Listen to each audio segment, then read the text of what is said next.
Jadi kisah yang aku ceritakan malam ini dikirim sama kita yang bernama Lala. Halo Lala. Nah, jadi kisah ini bermula pada sekitar tahun 2008 ke 2009 gitu lah, Wak. Ketika Lala ini masih menempuh pendidikan SMA di salah satu kota yang ada di Sumatera.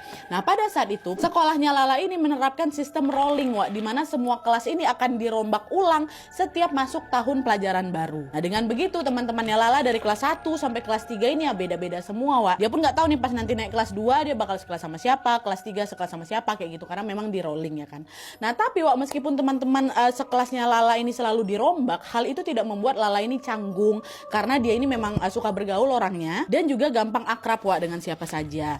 Dan sejak awal masuk SMA, Lala ini sudah mengenal banyak sekali teman dari luar kelasnya. Jadi ketika Lala ini naik kelas dan mendapatkan teman-teman baru, sebenarnya kebanyakan Lala ini udah kenal lebih dulu nih sama teman-teman barunya karena Lala suka bergaul. Nah, pas Lala ini naik ke kelas 3 SMA, Wak, dia masuk ke kelas 3 IPS 1. Dan sama seperti sebelumnya, pada saat itu Lala ini juga sudah mengenal hampir semua teman baru di kelasnya. Tapi seiring berjalannya waktu, Lala ini baru sadar kalau ternyata ada satu murid laki-laki di kelasnya itu, di 3 IPS 1 itu, yang dia nggak pernah kenal. Dan bahkan dia tuh nggak pernah lihat sebelumnya si anak ini nih, namanya Fahmi ya.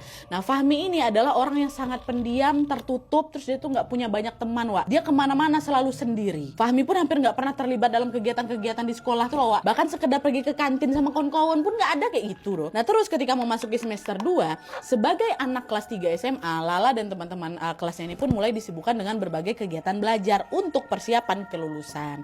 Dan karena Lala ini termasuk murid yang lumayan pintar lah gitu di kelasnya, Wak, dia ini ranking 1 gitu di sana kan. Lala ini pun jadi sering membantu teman-temannya dalam mengalami kesulitan belajar, dan salah satunya yaitu ya Fahmi. Nah, pada saat persiapan kelulusan itu, di sanalah Fahmi ini beberapa kali bertanya ke Lala, Wak, berusaha dekat ini, bertanya terkait materi pelajaran yang memang tidak dia paham. Dan itu adalah kali pertamanya Lala tuh berinteraksi sama Fahmi, Wak. Nah, lalu karena saat itu anak-anak kelas 3 ini banyak yang udah mulai ambil les, Fahmi ini pun nanyalah ke Lala, "Lah, kok les di tempat A juga ya?" katanya. "Iya, aku les di A itu." "Kenapa?" kata si Lala kan. Aku pengen juga lah les di situ. Gimana cara daftarnya?" Gampang kok. Cara gini, nanti kok ambil kelas yang ini. Pokoknya dijelasin lah semua sama Lala kan. "Oh gitu, ya udahlah, boleh nggak nanti kalau misalnya kita ambil kelasnya bareng aja supaya kita sekelas?" kata Fahmi kayak gitu. "Oh boleh, nggak apa-apa, yuk kita bareng aja," kata Lala kan.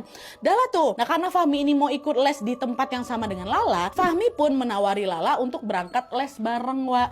Kebetulan pada saat itu Fahmi ini udah punya mobil sendiri sehingga dia bisa ngejemput Lala. Nah, karena mereka ini sering les bareng, Lala pun ya jadi semakin sering berinteraksi lah sama si Fahmi itu kan. Dan dari situlah Lala ini jadi tahu lebih banyak lah mengenai latar belakang Fahmi dan juga keluarganya. Hal pertama yang diketahui sama Lala adalah ternyata Fahmi sama si Lala ini tinggal di satu kawasan yang sama, Wak. Jadi rumahnya Lala itu berada di komplek atas, nah rumahnya Fahmi itu ada di komplek bawah. Ternyata baru tahu. Dan karena mereka ini tinggal sekomplek, sebenarnya Lala ini sering lewat kok depan rumahnya Fahmi itu, tapi selama ini ya Lala nggak tahu siapa yang tinggal di rumah itu, karena setiap kali Lala lewat depan rumah tuh yang ternyata rumah Fahmi itu, rumah tuh macam sepi kali. Lala hanya menduga kalau pemilik rumah itu pasti orang yang berada kali, karena rumahnya cukup besar, Wak, luas, megah lah gitu kan. Nah, dugaan Lala tadi ternyata juga nggak salah, Wak. Fahmi dan keluarganya ini, which is si pemilik rumah tadi, ternyata memang orang yang berada lah gitu. Oh, keluarganya mantap lah pokoknya. Ada kan? Nah, kita balik lagi ke cerita, Wak.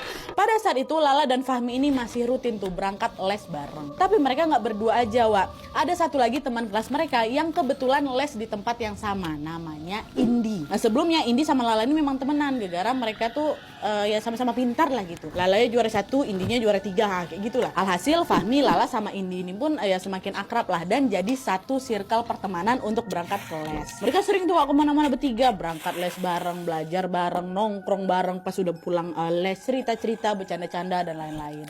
Tapi, Wak, meski Lala sama si Indi dan Fahmi ini udah satu circle pertemanan lah gitu kan, bisa dibilang lumayan akrab lah kan selama les bareng ini, anehnya kalau udah misalnya nyampe ke sekolah nih, sikap Fahmi ini bakal kembali seperti semula, bakal balik ke setel awal lagi, berubah lagi jadi Fahmi yang pendiam, tertutup dan lebih suka sendiri. Jadi nggak mau juga gabung sama si Lala sama siapa ini Indi. Padahal Lala sama Fahmi satu kelas loh, Wak. Tapi kalau misalnya mereka udah di sekolah dan mereka nggak main bareng gitu, mereka akrabnya tuh di luar aja pas lagi les itulah. Lagi-lagi di sini sikapnya Fahmi ini sempat membuat Lala nih heran. Tapi di situ situ Lala ini mikir, oh mungkin Fahmi ini di sekolah jadi pendiam karena di sekolah lebih rame mungkin, jadi lebih banyak orangnya, jadi mungkin dia nggak pede apa kayak gimana, mungkin dia lebih nyaman berinteraksi di luar sekolah aja pas kita lagi bertiga-tiga aja nih sama si Indi. Ya udahlah biarin aja lah, yang penting aku udah tahu kok sifat aslinya si Fahmi, dia nggak sependiam itu kok. Dah lah tuh, Lala pun nggak mempermasalahkan sikap Fahmi yang balik ke setelan awal tadi, yang balik jadi pendiam lagi pada saat di sekolah, dibiarinnya aja lah. Pun nanti waktu mereka kumpul bertiga aja, mereka pun tetap kembali bercanda-canda kok, tetap cerita-cerita seperti biasa kok gitu kan. Sampai akhirnya pada suatu hari mereka ini lagi ngobrol-ngobrol lah gitu. Nah si Indi ini cerita ke Lala sama si Fahmi juga kalau pada saat itu dia lagi galau maksimal kali lah karena ada masalah sama pacarnya. Indi bilang, ya aku habis berantem hebat lah sama pacar aku harus kayak gimana ya biar aku bisa baikan lagi sama dia kayak gitu. Nah menanggapi curhatan Indi, tiba-tiba si Fahmi ini memberikan satu saran yang sangat tidak terduga. Di situ Fahmi bilang, lagi galau? Udah, kita ke dukun aja. Kata dia kayak gitu. Ke dukun, jangan ngaco lah kami. Emang bisa ke dukun? Kata si Indi lagi, bisa. Aku ada kenalan dukun namanya Mbak Sum. Mau coba ke sana nggak? Kata Fahmi antusias wak. Nah mendengar saran itu sebenarnya Lala penasaran juga wak, ini dukun ini ya cara kerjanya kayak gimana ya? Emang betulan dukun itu bisa bikin orang jatuh cinta sama orang lain? Emang bisa bikin pacarnya Indi ini luluh lagi terus mau balikan lagi sama Indi? Gimana ya cara kerjanya dukun ya? Kayak gitu. Nah di sela-sela pemikiran itu tiba-tiba si Indi ini nanya sama Lala, gimana lah ke dukun kita? Kata dia kayak gitu. Lala jawab, ya terserah kau. Tapi kalau misalnya kau pun memang mau ke sana, nggak usah serius-serius sekali Landi. Buat iseng-iseng aja, buat seru-seruan aja ya. Kata si Lala kayak gitu. Karena Lala juga penasaran nih kayak gimana ya dukun tuh gitu loh. Nah adalah tuh karena Indi ini udah hopeless sekali, dia nggak tahu lagi harus berbuat apa. Akhirnya dia pun mengiyakan saran dari Fahmi tadi, ke dukun. Lalu beberapa hari kemudian mereka bertiga datanglah ini wak, betul ke rumahnya Mbak Sum ya, dukun kenalannya Fahmi, diantar sama Fahmi lah tentunya. Nah sesampainya di sana Lala yang nggak ngerasa aneh dengan rumahnya Mbak Sum itu dari luar. Rumahnya terlihat sederhana aja ya, sebagaimana rumah-rumah yang lain lah gitu. Tapi ketika mereka bertiga masuk ke sana, disitulah Lala ngeh kalau rumahnya Mbak Sum ini nggak ada ruang tamunya wak. Jadi pintu depan rumah tuh langsung terhubung dengan ruangan praktek beralaskan tikar yang di dalamnya terdapat ya benda-benda sesembahan gitu. Mbak Sumnya udah duduk dekat situ, udah siap-siap mau ritual lah gitu kan. Dan selama berada dalam ruangan itu, Lala sama Fahmi cuma lebih banyak diam wak, sedangkan yang paling banyak berinteraksi sama Mbak Sum itu cuma Indi, karena kan memang Indi yang lagi ada masalah kan, Indi yang lagi pengen pakai jasanya dukun ini kan. Lala sama Fahmi tengok aja gitu. Dan setelah Indi ini selesai berkonsultasi dengan Mbak Sum ini, mereka bertiga pun kemudian pulanglah ke rumah masing-masing. Dah hari pertama datang ke dukun, si Lala berpikir, oh kayak gini ya caranya dukun, memang betul kok ada sajennya, ada jampe-jampe, ada asap-asap kayak gitu lah. Oh ada kayak gitu ya rupanya. Dan sebenarnya juga kedatangan mereka ke rumahnya Mbak Sum itu udah cukup menjawab rasa penasarannya Lala terhadap dunia perdukunan wak. Dan setelah rasa penasarannya itu terjawab, Lala tuh udah nggak ada keinginan lagi untuk datang ke sana wak.